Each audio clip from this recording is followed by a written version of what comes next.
అయిపోయింది చేసేసాను అనే మాటలు ఏ విషయాల్లో చెప్పుకుంటారో కొన్ని మాటలు మనం చూద్దాం. ఆ మాటలో మొదటి మాట మనం చూద్దాము.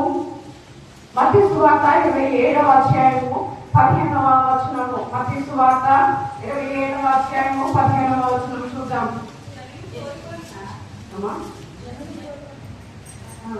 27:5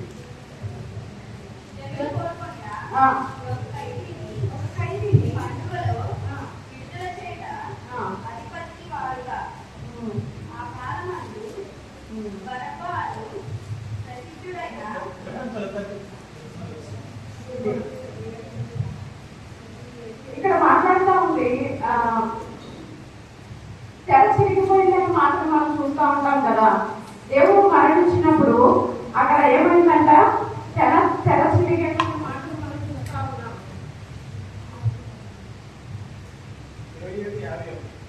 27:50 అప్పుడు దేవాలయం తెర పై నుండి క్రింద వరకు రెండుగా తిరిగారు. చాలా మనం మాట్లాడుతూ ఉన్నాము. దేవుడు ఆ రోజుల్లో చాలా సార్లు మనం విన్నాం, చెప్పాం. వాటిని ఏంటంటే అప్పుడు ఆలయం ఉండేది, పరిశుద్ధాలయము ఉండేది. తర్వాత పరిశుద్ధ స్థలం, అతి పరిశుద్ధ స్థలం రెండు ఉంటాయి కదా. అందరూ కూడా అతి పరిశుద్ధ స్థలంలో కడిగి పెట్టడానికి అవకాశం ఉండేదా? ఉండేది కాదంటే దేవుడి దగ్గరికి రావడానికి అవకాశము ఉండేది కాదు. యాజకులు, ప్రధాన యాజకులు మాత్రమే అతి పరిశుద్ధమైన స్థలంలోనికి అడుగు పెట్టే అవకాశం ఉండేది. కానీ దేవుడు అందరూ కూడా పరిశుద్ధ స్థలంలోనికి అడుగు పెట్టడానికి అవకాశం కలిగింది అంటే అర్థం ఏంటి?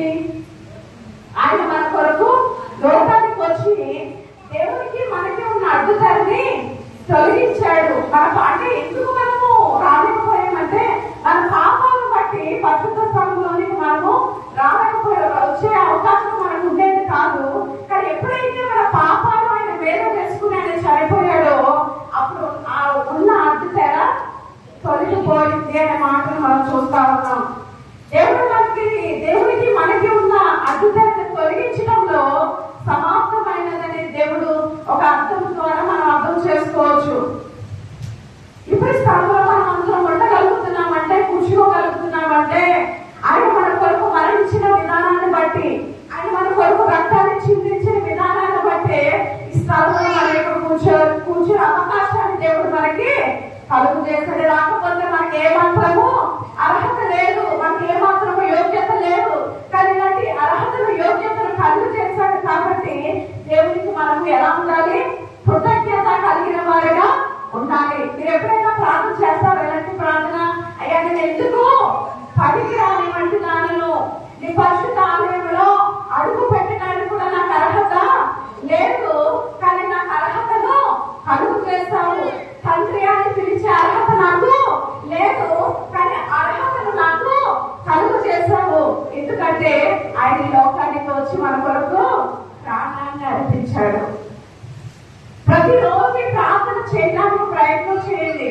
దేవా నాకు ఏ మాత్రం అర్హత లేదయ్యా, నా కొరకు నీ ప్రాణాన్ని చిందించి, నీ రక్తాన్ని చిందించి ఇదిగో నాకు ఈ అర్హతను ఇచ్చావు. అర్హత ఇవ్వడానికి దేవుడు అంటా ఉన్నాడు, సమాప్తమైంది.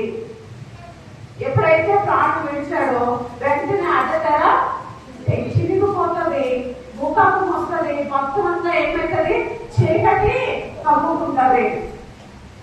దేవుడు సమాప్తం చేశాడు. దేవుడికి మనకి ఉన్న అడ్డతెరను తీసివేయడం, తొలగించడం మనం చూస్తా ఉన్నాం. మరొక మాటను మనం చూద్దాము. మత్తయి సువార్త 26వ అధ్యాయము 39వ వచనము.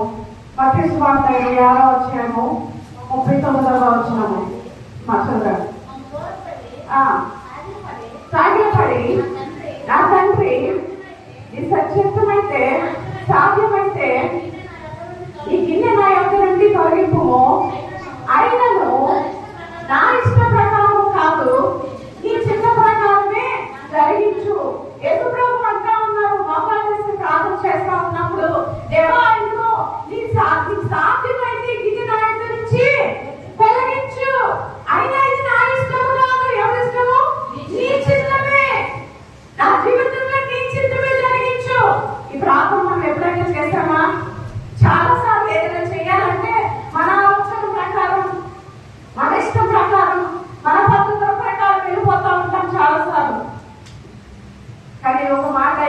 ప్రభు కూడా అంటా ఉన్నారు, ప్రభు నా ఇష్టము కాదు నీ చిత్త ప్రకారమే దీన్ని జరిగించు. ఒక మాట నేను తెలియజేస్తా ఉన్నాను. యేసు ప్రభు ఈ మాట చెప్పినప్పుడు ఆయనకి సిలువ వేయకుండా చేస్తున్న ప్రార్థన ఇది. ఈ ప్రార్థన చేస్తున్నప్పుడు తనకి చేసిన తర్వాత చాలా కష్టంతో కూడుకున్నది, చాలా ఇబ్బందితో కూడుకున్నది, చాలా మరి నొప్పు కలిగించే పరిస్థితులకు వెళ్ళే సమయంలో ఈ ప్రార్థన చేస్తున్నాడు. ప్రభు నిశ్చితమైతే దీంట్లోంచి నన్ను తొలగించు అని అంటా ఉన్నాడు కదా. ఒక మాట, ఇదే మాట ఒకవేళ మీరు చెప్పామనుకోండి, అమ్మా రాబోయే రోజులు చాలా కష్టంగా ఉంటాయి, చాలా ఇబ్బందులుగా ఉంటాయి, నువ్వు ఎదుర్కోవాలి అనేది నేను చెప్పామనుకోండి మీకు, అమ్మ అలాంటి సందర్భంలోకి వెళ్ళడానికి ఇష్టపడతారా? అమ్మ ఇష్టపడతారా? ఏమంటాం వెంటనే?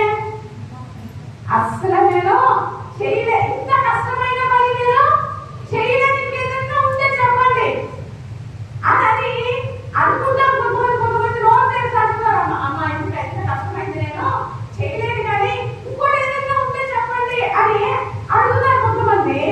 ఇంకొంతమంది ఏం చేస్తారంటే, నువ్వు చెప్పావులే, నేను ఎంత కష్టమైంది మేమేం చేస్తున్నావు, నువ్వు చెప్పుకో, మేము చేసుకుంటున్నామో చేసుకుంటామని ఇష్టపడాలని చేసుకుంటారు తప్ప అది కష్టమైన దేవునికి ఇష్టమని చేయగలిగే వాళ్ళు ఎంతమంది? ఇది ఇష్టమైన పని, ఇది ఇబ్బంది పని, పరిస్థితుల గురించి ఇబ్బంది అయినా సరే ఇది దేవుని కొరకు, దేవుడికి చేయమన్నాడు, దేవుని కొరకు నేను నిలబడతాను, దేవుని కొరకు నేను చేస్తాను అని నిలబడిన వాళ్ళు ఎంతమంది ఉన్నారు? యేసు ప్రభు నిలబడతా ఉన్నారు ఇక్కడ. అయ్యా ఇది నాకు, ఇది నా యొక్క నుంచి తొలగించు, అయినా నా ఇష్టము కాదు నీ చిత్తమే. ఈ కష్టం మీద పడడానికి, ఇబ్బంది మీద పడడానికి ఇగో నేను ఇష్టంగానే ఉన్నాను అని యేసు ప్రభు అంటా ఉన్నాడు. ఈరోజు నువ్వు నేను ఒకసారి గమనిద్దామా? మనం ఎదుర్కోలేని సమస్యలు వచ్చినప్పుడు, ఏదైనా పరిస్థితులు ఎదురైనప్పుడు, కష్టంలో, వ్యాధుల్లో, బాధల్లో ఏదైనా మనకి భరించలేని పరిస్థితులు ఎదురైనప్పుడు దేవుని కొరకు నిలబడే వాళ్ళు ఎంతమంది? దేవాన్ని ఎలాంటి పరిస్థితి అయినా పర్వాలేదు, నీ కొరకు నేను నిలబడతాను, నీ చిత్తానికి నేను చేస్తాను, నీకు ఇష్టమైన పెట్టినా నేను ఉంటాను, నేను పడిపోను, నేను జారిపోను, నీ కష్టమైనా సరే నేను నిలబడతాను అనే మాటలు పొందుకునే వాళ్ళు, అలా నిలబడే వాళ్ళు ఎంతమంది? అమ్మ కాదని రావట్లేదంటే పనులు తప్ప అంటారు, ఆమె ఇలా చేయట్లేదా అంటే ఏదో చెప్తా ఉంటారు, కానీ దాన్ని ప్రక్కన పెట్టి దేవుని కొరకు దేవాన్ని నీ పని నేను చేస్తాను, నాకు ఎలాంటి అడ్డంకులు వచ్చినా, ఎలాంటి పరిస్థితులు ఎదురైనా నీ కొరకు నేను నిలబడతానయ్యా అని అనేవాళ్ళు ఎంతమంది? దేవుడు అంటున్నాడు, దేవా నీ చిత్తమైన జీవితంలో అది కష్టమైనా పర్వాలేదు, ఏ పనైనా పర్వాలేదు, నేను చేస్తానయ్యా. ఈ తీర్మానాన్ని మనం తీసుకోగలుగుతామా? సులువుగా ఉన్నాయి ఎన్నుకుంటా ఉంటాం, చాలా సార్లు ఈజీగా ఉన్నాయి ఎన్నుకుంటా ఉంటాం, మన కష్టం లేని ఎన్నుకోవడానికి ఇష్టపడతాం, కానీ కష్టమైన దాన్ని ప్రక్కన పెట్టేయడానికి ఇష్టపడతా ఉంటాం. ఈ మధ్యకాల సమయంలో ఒకసారి ఆలోచిస్తావా, దేవాన్ని చిత్తములను చేయడానికి నాకు సహాయం చేయి. ఇక్కడ యేసు ప్రభు అంటా ఉన్నాడు, నీ చిత్తమైన జీవితంలో జరిగించు అన్నాడు. ఆయన చిత్తాన్ని జరిగించాడా లేదా? జరిగిస్తూ అన్నాడు, అయ్యా నీ చిత్తాన్ని జరిగించాను, సమాప్తము చేశాను. నిజమే, ఆయన కొరకు మనం ఏం నెరవేర్చగలుగుతున్నాం, ఆయన కొరకు మనం ఏం చేయగలుగుతున్నాం? ఒకసారి పరిశీలన చేసుకుందాం. మరొక మాటను చూద్దాం. యోహాను సువార్త 15వ అధ్యాయము 4వ వచనాన్ని చూద్దాం. యోహాను సువార్త 15వ అధ్యాయము 4వ వచనము. నా యందు నిలిచియుండుడి.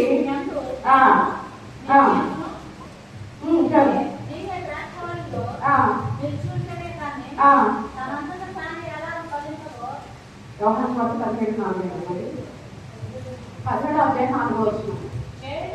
చేయుటకు నీవు నాకు ఇచ్చిన పని నేను సంపూర్ణముగా నెరవేర్చి భూమి మీద నిన్ను మహిమపరిచే. చాలమ్మా, ఇక్కడ అంటా ఉన్నాడు, ఇదిగో నువ్వు ఏ పని అయితే ఇచ్చావో ఆ పని నేను చేశాను,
కొరకే కదా సంపూర్తి చేశాడు. మనం ఏం చేస్తున్నాం దేవుడి కొరకు? దేవుడి కొరకు చెప్పండి, నేను సంపూర్తిగా ఉన్నాను దేవుళ్ళు అనే గొప్ప పని ఉందా? ఇదిగో నా చెడ్డ మాటలు రానివ్వకుండా, నేను పూత మాటలు మాట్లాడకుండా, లేకపోతే ఇలాంటి చెడ్డ పని చేయకుండా సంపూర్తిగా దేవుడికి అప్పచెప్పాను. ఇలాంటి పని చేయట్లేదు అని అన్నా చేసి చూపించండి ఎవరైనా. సంపూర్తిగా దేవుడి కొరకు నిలబడటానికి ప్రయత్నం చేయండి. సాధ్యమేనమ్మా, సాధ్యం అవుతుంది ఖచ్చితంగా. దేవుడు మనలో ఉంటే, మనతో ఉంటే, దేవుడి భయం మనలో ఉంటే ఉండటానికి ప్రయత్నం చేయండి. దేవుడు ఖచ్చితంగా మన పక్షంగా కార్యాలు చేయగలిగే దేవుడుగా ఉన్నాడు. తండ్రి పనిని, అప్పచెప్పిన పనిని సంపూర్తిగా సమాప్తమైనదని ఆయన చెప్పడం మనం అర్థం చేసుకోవచ్చు. మరొక మాట, బైబిల్లో అనేకమైన ప్రవచనాలు చెప్పారు. మత్తయి సువార్తలో యేసు ప్రభు వస్తారని, ఆయన మరి తను మరణిస్తారని, రక్తాన్ని చిందిస్తారని, ఆయన శిలువలో ప్రాణాలు ఇస్తారని, ఇవన్నీ ప్రవచనాలు ముందు నుంచే చెప్తా ఉన్నారు కొంతమంది భక్తులు. అవన్నీ కూడా నెరవేరబడింది. హల్లెలూయా, హల్లెలూయా. నెరవేర్చడానికి యేసు ప్రభు వచ్చారు. ఆ ప్రవచనాల ప్రకారం ఆయన జరిగించడము మనం చూస్తా ఉన్నాం. ఏవైతే ప్రవచనాలు చెప్పారో ఆ ప్రవచనాలన్నీ ఏమైంది? సమాప్తమైంది అని దేవుడు చెప్తా ఉన్నాడు. మీకు అర్థమవుతుంది ఏం చెప్పారో? ఫస్ట్ ఏం చెప్పానంటే, మన దేవుడికి మనకి ఉన్న అడ్డతెర తెగిపోయింది. రెండోది ఏం చెప్పారంటే, ఆయన చిత్రంలో నెరవేర్చడంలో సమాప్తమైందని చెప్పారు. రెండోది, తండ్రి ఏ పని నిమిత్తమైతే పంపించారో ఆ పనిని సమాప్తంగా చేశారు.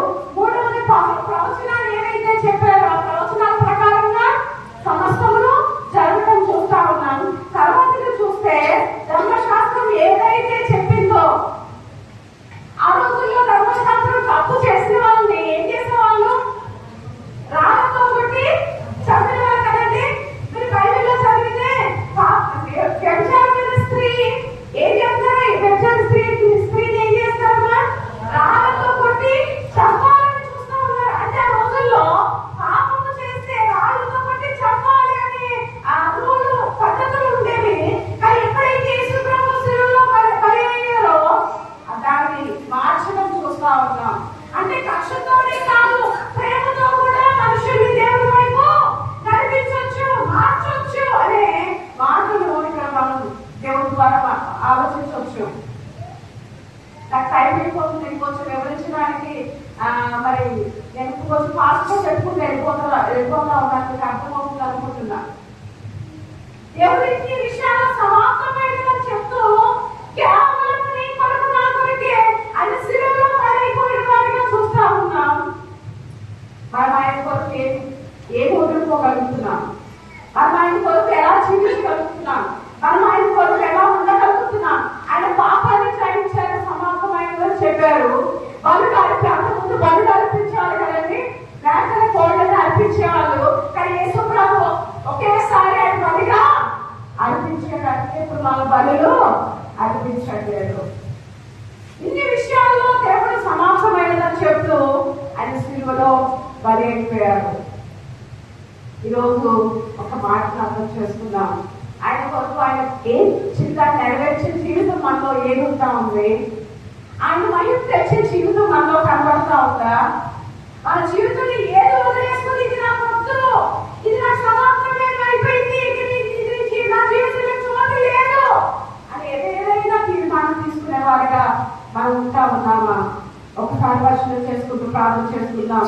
అందరం మోకరించి ప్రార్థన చేద్దాం అమ్మా. చిన్న ప్రార్థన దయచేసి స్వరం ప్రార్థన చేద్దామా?